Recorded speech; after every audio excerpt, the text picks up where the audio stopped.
What's going on, nerds? I'm here with Sean to give my Diaboromon deck profile, so we'll go ahead and get into it. To start with, we're playing 4 Dorimon as our Tamas. This is the new Tama we play in Diaboromon. All turns, once per turn, when another Digimon with blocker gets deleted, we'll gain 1 memory. So this works with the new EX6 Diaboromon that gives all our tokens blocker. So that's why we play this. I didn't have it steal turns or anything like that today. I did gain a memory or 2 sometimes with it.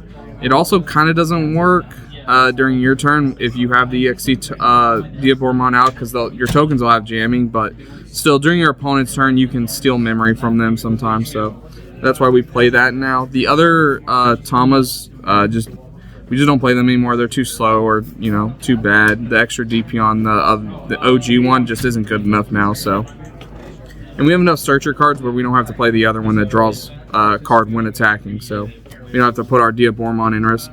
Next, we're playing probably one of the, outside the Diaboromon, the next best card of new support that I think that we got is this Caramon. Not only is it a searcher that can grab errata, which we desperately need. Bandai, just print us another errata, like a memory setting errata, please, that does the exact same thing as the 3-cost one, except for it's a memory setter. I don't care if you have to make it 5 costs, just give it to us. But this one reveals 3 cards. You can add an errata and an unidentified. And then the next best thing, you get to trash those cards right away, making your errata immediately live. It's inheritable on deletion. You're going to get to play a Diaboromon token. You're going to see that with all the new support cards in EX6 except for the Infernal. So we got to play this at a maximum 4. Next, we are playing the BT12 Caramon. We're playing this at 4 because this is not a once per turn. So you can draw multiple cards a turn every time you play a Diaboromon token. So that's why we're playing this at 4. No other real reason. Next, we're playing another searcher, the BT5 Caramon. Again, reveal 5 cards, add an errata and an unidentified card. So very good for the deck. Again, another searcher, so that's why we're playing 4 of. Next, we're playing 3 Kurisarimon. Again, just like the other Caramon, this is not once per turn. So every time you would play a Diaboromon token, you would gain a memory. So for each token you play, each individual instance, you're gaining a memory. So really good. Unfortunately, there's just like a better level 4 that I'd rather digivolve into a lot of the times, which we'll get to in a minute.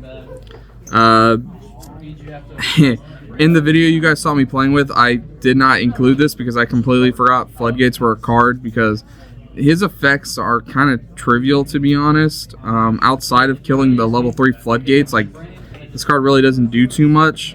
It's on deletion, it's the same as the Caramon. We get to play a token, so I guess it kind of floats if you think of it like that. It's on play and when digivolving are both the same. You can delete a Diaboromon token and delete a 3000 DP, I think. Yeah, 3000. Oh, 3 costs. So, and that's how we deal with our Floodgates. So, it's an okay card. I mean, we have to play it for Floodgates, especially at our locals. And then next we're playing, in my opinion, the better level 4, which is why we play 4 of them. Kurisarimon from BT5. Single-handedly, probably one of the best level 4s. I don't want to say in the entire game, but it's just very good. Especially for the time it came out. Like BT5, like, these are effects that we would see like in later sets. Like, this was ahead of its time. Because we get to play the Tamer for free, errata. Now, normally, nowadays, this would just say, even if you have an errata in play, it would just say play errata, which would be nice. Like, I just want this, but with that. And then we give all our tokens rush, and with how quickly we can spam the board with tokens now, this is like crazy good nowadays. So that's why we're playing this at 4, and this is the one we're going to want to see most of the time. So that's why we play it the most. Next is a little bit of a tech card that black decks have been playing right now, especially like decks like Diaboromon, or I guess that's the only relevant black deck I can think of. It's not even really relevant. We don't really care. The on play to tuck something and make an opponent's attack is pretty cool, so we can ace them. So that's neat. But the main reason why we want to play this is for the protection. So if this is underneath a Digimon, you can, and your opponent's trying to delete it. I think is it everything? So it's when this Digimon would be deleted other than by one of your effects by trashing one card with Legend Arms from its traits, prevent that deletion. So it just gives our Diaboromon protection, because the longer the EX6 one can last on the field, the more you're going to steamroll your opponent. So that's why we're playing 2 copies of this. There were plenty of times tonight where I would just hard Digivolve into this and be okay. Like, I wouldn't even use its effect to tuck it underneath the Digimon. And you can only tuck it under a level 5. I forgot about that, and Sean had to remind me of it in our match today, so just be aware of that. It works with the Infernal, because you just Digivolve into the Infernal, activate this effect, pay 2 memory, and then tuck it underneath it, and then your opponent's forced to attack you, and then you can Diaboromon ace them. So next we're playing 4 of this. I might want to cut this down to 3 and maybe even play an extra Raiji Ludamon. I just think we're past this point with this card. I played it at 4 because there will be times where you'll be stuck and you won't have level 4, and you can just warp into this for 4 memory, and then go into your Diaboromon again if you have the memory, of course. But with how many searchers we play now and how deep you can get into the deck, I just don't think we need this card as much. So I would probably suggest maybe cutting one and playing another Raiji and playing 3 and 3, because that protection is really nice, and the force to attack your Digimon is really nice. So again, his inheritable on deletion, you gotta play a Diaboromon token. So next, probably outside of the Raiji, my other best level 5, the new Infernal from EX6. On play when Digivolving by deleting a Digimon with Diaboromon in its name. You can Digivolve into a Diaboromon. That's really cool because you can, and it's an on play and when Digivolving. Saying you're in a tough spot and you've got like a token on the field, you can just slam this and then Digivolve into a Diaboromon and then swarm the board. Sure, it's 7 memory, but whatever. It's also when Digivolving, so you can do that. And then every time you Digivolve or play a token, you get to de-Digivolve one of your opponent's Digimon. That's once per turn. But next we're playing 3 of the EX6 Diaboromon. Really good card. When it's a win Digivolving and start a main phase, you get to play out a token. And then all turns, once per turn, when your opponent would play a Digimon, you get to play another token. All your tokens get jamming and reboot, or blocker, I'm sorry, jamming and blocker. So really strong card. I like it. I mean, it's probably the best Diaboromon we have right now. The Ace one's really strong for removal, but this one helps swarm the board a lot faster. So, really good card. And giving your tokens blocker is really nice. The jamming's nice too, but sometimes you do want them to get deleted just to get some of your other effects, but that's okay. Next, we're playing 3 Diaboromon Aces. Shout out to Sean for selling me these. Really strong card. Hand counter, blast, Digivolve. So when Digivolving and when attacking, you get to play a token. Most of the time, I really don't want to swing with this unless I am sure that it's not going to die, because you don't want to end up passing turn with the overflow. But there was one instance tonight where I swung and I miscounted how many tokens I would have for his deletion effect on Brandon's ult force. So because he counts himself with his effect, so his effect is all turns when you would play a token, you get to delete a 3 cost, and for every token or Digimon with Diaboromon in its name on the field, you add 2 to that. And he counts himself as well. So it starts at 3, counts himself, and then every token. So it starts at 5 play costs right off the rip. And then it plays the token, so it's technically 7. So really strong card, really nice. And I think the way you can play this, correct me if I'm wrong, Sean, but when you play it out, you don't have to use its effect right then. Yeah, it's optional. Yeah, it's optional. So you can attack with it and then choose to do it. So really strong card.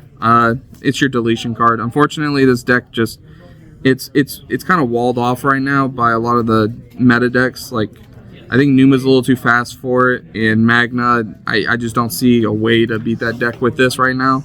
It's still just a fun deck to play. Next, we're playing 2 Armageddonmon. You can delete a token, play it for 3, and it has Rush. All turns, level 7 Digimon's when Digivolving effects can't activate. It's 15k. It's okay. I could imagine cutting this down to 1 maybe. It comes up sometimes. There aren't really just a lot of level 7s in the game right now that this really hinders. Like Agudamon, it doesn't affect because Agudamon's not when attacking, and it comes out by the Gates effect. so it's not a win digivolving. What's up? A ruin mode is the only really relevant thing that you would care about, I think. Yeah, ruin mode. But other than that, there's just not too much of this card is really dealing with in the meta right now. It's still an okay card. Like, at least the 15k is a big body and security if it gets hit there. Plus, it's a really pretty card, so. True. Next, we are playing the main man himself, for Errata. Bandai, we need another one, please. We're getting more Diaboromon support, but you didn't give us another Tamer. He's one of the most important cards in the entire deck. There are just games where I was just like slowly dying because I just wasn't seeing this card. One, he gives you your memory if you have an unidentified in your trash, which is a start of turn. And then when you digivolve into Diaboromon, you can suspend him and then play out a token. Like, Bandai, just give us another one of these that does the exact same thing, except for it's a memory setter. I don't care if you have to make it 5 cost. I don't care. We need this because there are times where you just don't have the memory to do anything. So, like, your opponent can choke you to 1, and if you've only seen 1 Errata all field, you're only going to 2, and most of the time you're just going to end up passing turn digivolving. So that's why we're playing 4 of these. Because again, like I said, that card's really important, so we're playing 4 defense training. We're not playing memory boost because unfortunately those can't grab Errata. This card can grab Errata.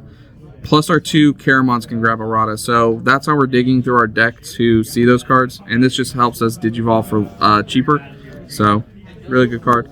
And then I cut the Catastrophe Cannons for the Ultimate Flares because Catastrophe Cannon can't deal with the level 3 Floodgates, and this card can, and it is a digivolve by 3 and then blow up all 3 costs, so it's a pretty good removal. Its security effect's okay. The security effect does its main effect, so it's a good card. It just helps us deal with those Floodgates.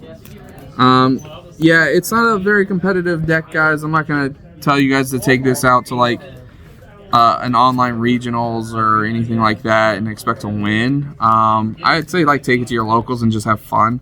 There were times where I was like spamming out tokens. Like I'd have like 9 tokens on the board sometimes. Your opponent just can't deal with that all the time. So really fun deck to play. Check it out, guys. I think it's actually outside of the EX6 Diaboromon, it's probably pretty budget friendly too, I would say. Most of their cards should be pretty cheap. Oh, no, the Dia Aces. Yeah, Dia Aces is probably pretty expensive. I wouldn't even say you have to play the Dia Aces. You can probably play some of the other ones, like 4 EX6 Dias. But even that card's like 10 or 13 bucks. So check it out, guys. And don't forget to like, comment, and subscribe. And have a good day.